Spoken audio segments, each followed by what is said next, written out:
തന്റെ കുഞ്ഞുങ്ങൾ ഓടിത്തുടങ്ങുന്നത് കാണാൻ തനിക്ക് അവകാശമില്ലേ എന്നൊരച്ഛൻ ചോദിച്ചാൽ അതിലൊരു തെറ്റും പറയാനാവില്ല.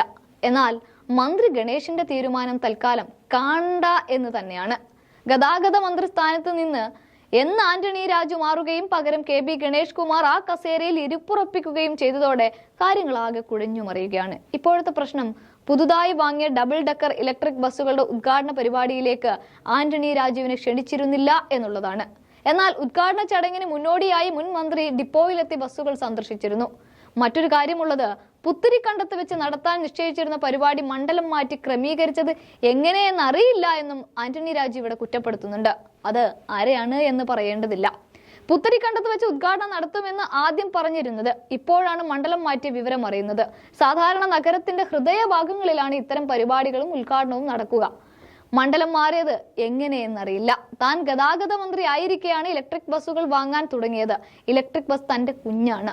ബസ് നിരത്തിലിറങ്ങുമ്പോൾ അച്ഛന് സന്തോഷമുണ്ട് എന്നുമാണ് അദ്ദേഹം ഇവിടെ അഭിപ്രായപ്പെടുന്നത്.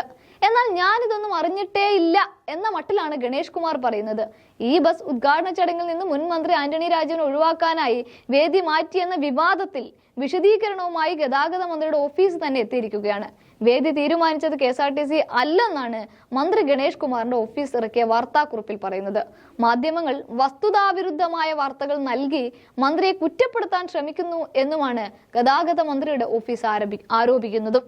ഉദ്ഘാടന ചടങ്ങിൽ നിന്നും മുൻ മന്ത്രി ആന്റണി രാജുവിനെ ഒഴിവാക്കിയത് ഗതാഗത മന്ത്രി ഗണേഷ് കുമാറും മുൻ മന്ത്രി ആന്റണി രാജുവും തമ്മിലുള്ള അഭിപ്രായ വ്യത്യാസം മൂലമാണ് എന്നൊക്കെ വാർത്തകൾ പരന്നിരുന്നു.